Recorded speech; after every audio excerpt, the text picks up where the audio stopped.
This video was produced by The Top Cut.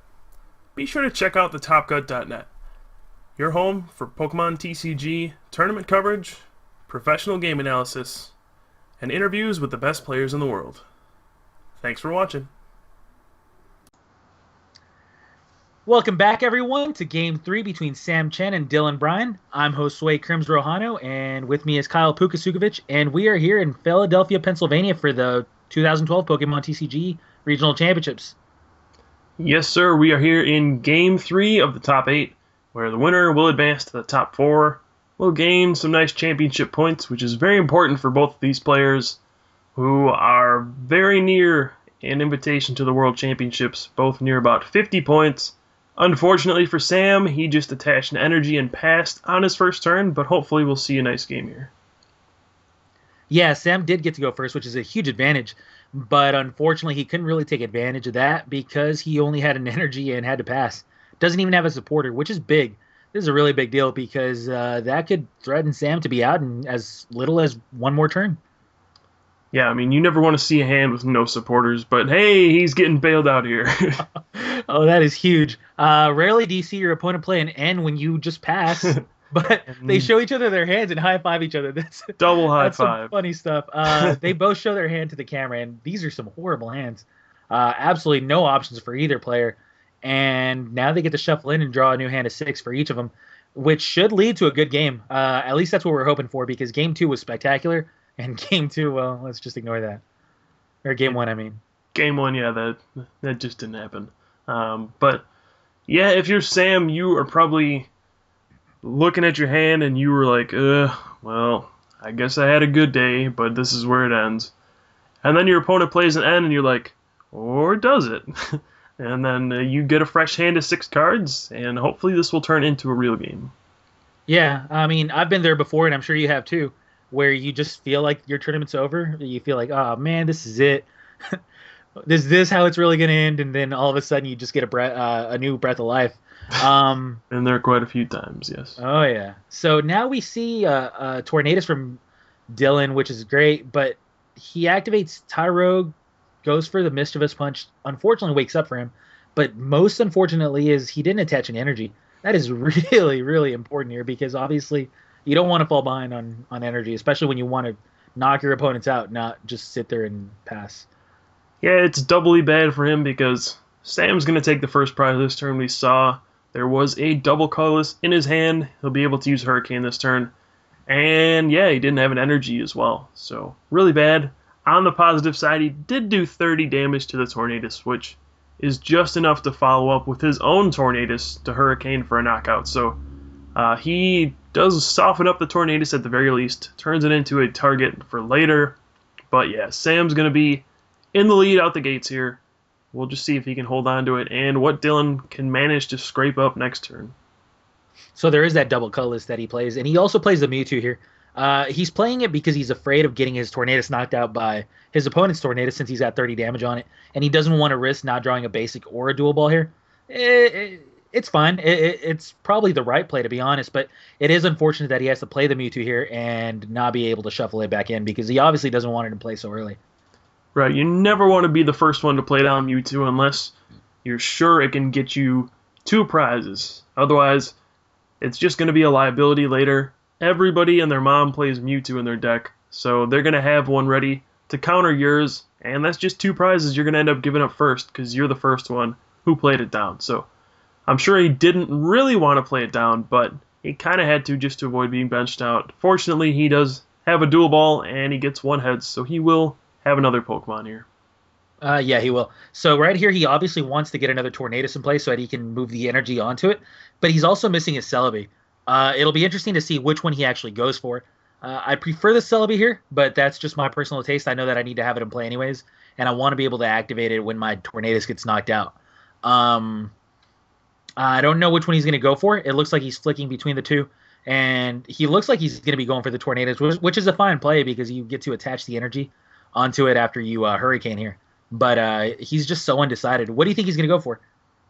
I think he probably should go for Tornadus just because I don't think he needs Celebi immediately. I don't think Tornadus is going to get knocked out. Even if it does, he's just a double colorless away from attacking next turn anyway. So I think Tornadus is probably the better play. Couldn't fault him for going for Celebi though.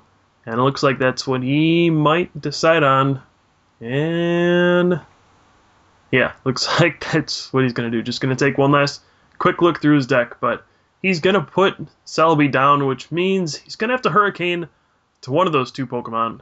Which one do you think he should move the energy to? Geez, I don't really know. I guess the Mewtwo's fine here because he doesn't have a Mewtwo in play. His opponent doesn't have a Mewtwo in play right now, and he would still need 4 more energies or 3 and a plus power. So it's fine, but it's still a little risky. Yeah, I mean, he goes for the Mewtwo. It's fine either way. Attaching it to the Celebi would just mean you have to shaman it off eventually, but that's fine either way. Yeah, I think I would have done the Mewtwo as well. Just knowing your opponent didn't play an energy the previous turn, and it would take a nearly perfect hand to pull something off here. Like, you need Mewtwo, then a way to get Celebi to the bench after you have a Grass and a double colorless and a catcher and a plus power. That's just not going to happen in one turn, especially after your opponent didn't even play an energy the last turn. So I think that Mewtwo is safe for now, but in the future it could be a target, so that's what I would be worried about. And what's interesting right now to me is that Dylan poke gears for Professor Oak's new theory, much like Sam did on his second turn. But Dylan plays both of his Mewtwo's without actually needing to here. I honestly I don't agree with this play at all. Like we've mentioned before, you really want to avoid playing your Mewtwo's at pretty much all costs if you can. And Dylan says, no, not really. I don't really care. I'll play both. I just want to get him in play. I don't want to have him in my hand, whatever. And he plays accordingly. So how do you feel about this? In this situation, I don't know if I mind as much, just because Dylan knows the importance of getting a prize this turn, and unless he gets double colorless, grass, sky, or a bridge like he just did, his option to take a prize is going to be the X-Ball this turn, which he really needed to do, even though he would sacrifice a Mewtwo. But, yeah, that's why I wouldn't mind it. Normally, you don't want to put down Mewtwo's, but in this situation, not as terrible, but he, gets a perfect hand, and he will tie the game up. Yeah, that was an incredible draw from that Professor Oak's new theory. He has a attacking Tornadus with a double colorless on it, which is a huge threat, and he's got a couple of Mewtwo's for backup. So if the game does degenerate on this turn, which it might, into a kind of a Mewtwo war, then he's going to be able to have the ammunition ready, and he's not going to have to rely on dual balls anymore, which is a huge deal. Yeah, that's also true. Dual ball, even though it's a pretty solid card, can get double tails, and you might just find yourself not being able to get your Mewtwo into play. So, risky in one way, but also avoiding risk in another way. I don't know if it'll come back to bite him, especially because he eliminated those energy from play. Now there's only one grass on Sam's field, so really the odds of Dylan's Mewtwo being knocked out are pretty low, especially because he moved the energy to Celebi instead of Mewtwo. Exactly. Now we're going to see we saw a Forest Breath out of Sam, and then he retreats and activates his Tornadus. I'm not sure if he played a switch or not, but played a switch. Okay, so he switches onto Tornadus, and he Junipers here. What this means is he's going to be obviously going for a double colorless to be able to keep up with the damage war. Ideally, he'd have both a double colorless and a catcher, which would put him in great shape. But if he doesn't get that, even being able to attack the Tornadus would be nice. Either way, he's going to need a double colorless here. And yeah, he's even got an old school revive, so he can bring back a Tornadus. In the old days, you would have to put 50 or 60 damage on that thing. But revive is new and improved now, fortunately. And he does have the catcher and the double colorless, so he will take a prize and keep his lead in this game. Yeah, that is a big turn for Sam. And it's funny you mentioned that revive because I was going down my memory bank and looking back at the times where revive was actually legal back in the old days of Pokemon, and that card was never used. I literally cannot remember a single time that it was used, except for in some silly combo deck. But yeah, nowadays revive is a great card. It's interesting to see how something as simple as reducing damage, which I guess is a pretty big deal, makes a card playable. Yeah, turns out having your Pokemon at full health as opposed to half health is a pretty big improvement. But at any rate, we will see an N, and also Dylan plays a second double colorless onto his Tornadus. What do you think about that? I was just going through that in my head. That second double colorless is a big deal, man. You do not want to be playing double colorlesses, wasting them, especially in a situation like this.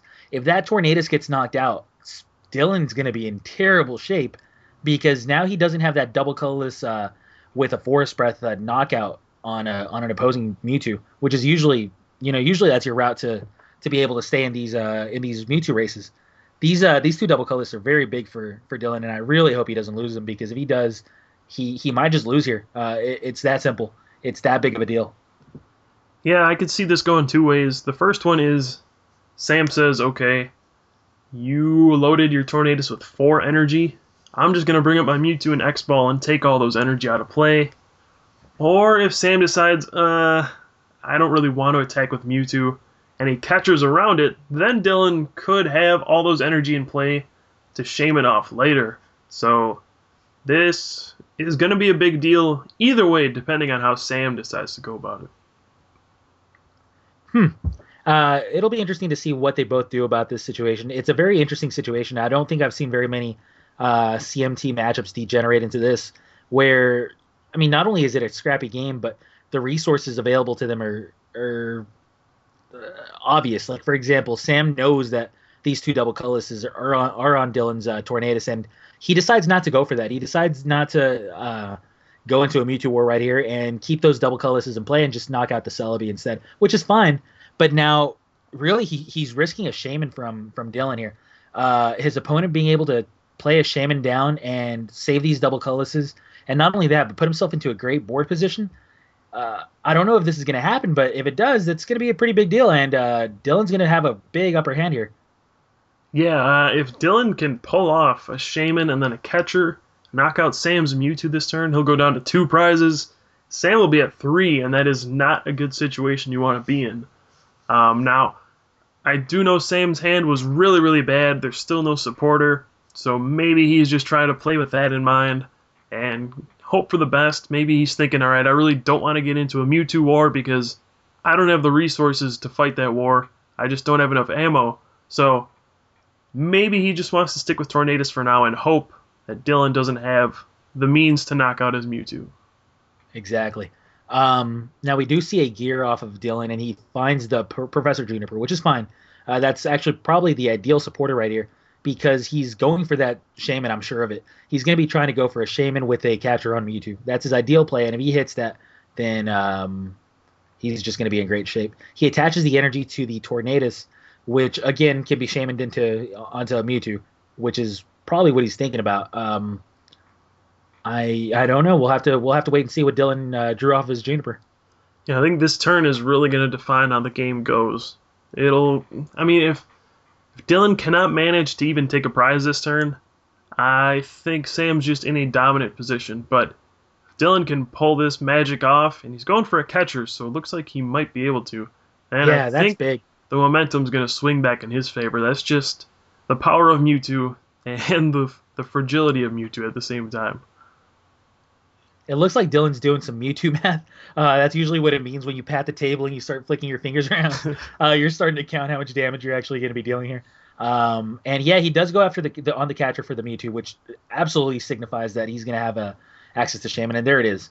So he does have access to Shaman. Oh, and the fact that he plays a plus power is actually really nice. It means that he doesn't have to load one Mewtwo up with 2 double colorlesses. That is an incredible turn here for Dylan, and he's absolutely in the driver's seat. He's going to put himself in a position where he's got 2 prizes left. His opponent probably has to knock him out with a Mewtwo, and he's got a Mewtwo KO pretty much right back. So it'll be interesting to see what Sam can do here. This is true, but I think if you're Sam, you actually do not want to go for Mewtwo here. And then he just rolled Snake Eyes for the dual ball, so he won't be able to search for a Pokemon. It's probably a good thing because it looks like he wanted to go for Mewtwo. But Sam, even though he's down a prize here, he has to recognize that he doesn't have any EXs on his board, and Dylan does. And he needs to be able to catch her for that Shaman this turn, get down to 2 prizes, and then recognize that Dylan cannot take 2 prizes in one turn. Exactly. And really, the only way he's going to take any prize is by attacking with Mewtwo. And then Sam will be down to 2 prizes. He can respond with his own Mewtwo and just X-Ball for the game. So if he can pull a catcher here, he's still in very fine shape. You were exactly right. Did he have a junk arm in his hand before he Professor X New Theory, by the way? Yeah, Just he when I saw one. definitely did. I actually questioned why he played the dual ball. I definitely would have used that junk arm. And Well, he well, he had the does have chance, the junk arm here. but He goes for the dual ball though. Um, that's after clearly a mistake. I'm yeah, sorry. I said, "What's going on here?" Just trying to figure out what he's doing. He's already played an energy, and Dylan's got a Mewtwo sitting there with a double colorless on the bench. Surely you cannot put down a Mewtwo at this point. You will lose the game instantly. So I'm puzzled as to why he did not go for a catcher here and knock out the Shaman. This is gonna be a huge mistake, one that might just cost him the game completely. You see how? I mean, it's so interesting with Sam's body language. You can almost tell that he realizes this immediately after he does it. He starts flicking the Mewtwo around, going like, "Why did I get this? Oh, geez. Obviously, I should have knocked out the Shaman and put myself in a good spot here. But instead, I have to deal damage to this Mewtwo, which does not do anything for him at all. Yeah. It actually does zero for him because he's got to take. Oh, geez. His opponent's Mewtwo's going to have an easy prize here. And that's just going to put him at one prize left. And if he knocks out this Mewtwo, then his opponent's going to be able to knock it right back out. Um, yeah, Yeah. Dylan's in a great spot here. And honestly, if we're going to be honest here, it's going to be because he did not. Sam did not take advantage of the fact that a Shaman was on the board.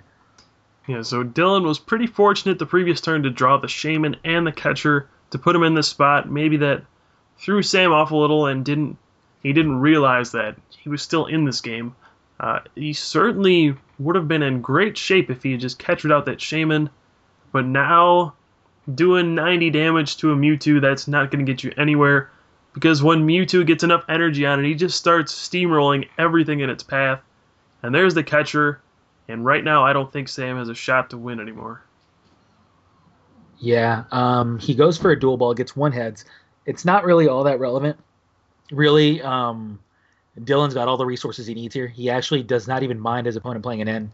He's got 4 energy on his benched Mewtwo, 3 energy on his active one, and really he'll be able to knock out pretty much anything, except for maybe a Regigigas, but pretty much everything else will get knocked out immediately. And you can just see in Sam's body language that he realizes this, and I don't know how he's going to come back from this one. It seems like an almost impossible task now. Yeah, I mean, you brought up the Regigigas. I think that has to be the only Pokemon in his deck that could survive an X-Ball at this point. So he needs a Shaman and a Regigigas EX this turn to Giga Power, knock out that Mewtwo. I see a And dual ball in his hand. yeah, he could get it. Now, I mean, it's going to be tough. He probably needs 2 heads here, There's but that that dual would be ball. his only Let's shot. get lucky. Gets at least one heads because he's going through his deck. I didn't really get to see the dice. And are we going to see it? Looks like no. We see the hand instead. Oh no, the Gigas is in the prizes. Kurt's Oh got no, Regigigas. oh no, that Gigas. We've seen him Uh, every game just point out, why is this in my deck? And the one time he needs it, lets him down. that is really unfortunate for Sam. Yeah, I mean it's obvious that he made that one mistake. I'm not 100% sure it would have cost him the game because he would have still had to find the Mewtwo on the following turn. But either way, it definitely impacted the game greatly, and it lowered his chances from being able to win to just absolutely knocking him out of the tournament. It's unfortunate for him, but fortunate for Dylan because he advances to the top 4, and he's going to be able to play for that regionals championship. Yeah, I think that game certainly came down to the turn where Sam decided to dual ball instead of catcher. Unfortunate when you see somebody make a mistake like that, but it does happen, and Dylan will win because of it. He'll move on to the top 4, and he'll probably solidify his chances at an invite to Worlds. So congratulations to him, and we'll see if he can take down the whole event. Absolutely. Thanks for watching, guys. Yeah, we'll see you guys next time. We'll be back with the top 4 pretty soon.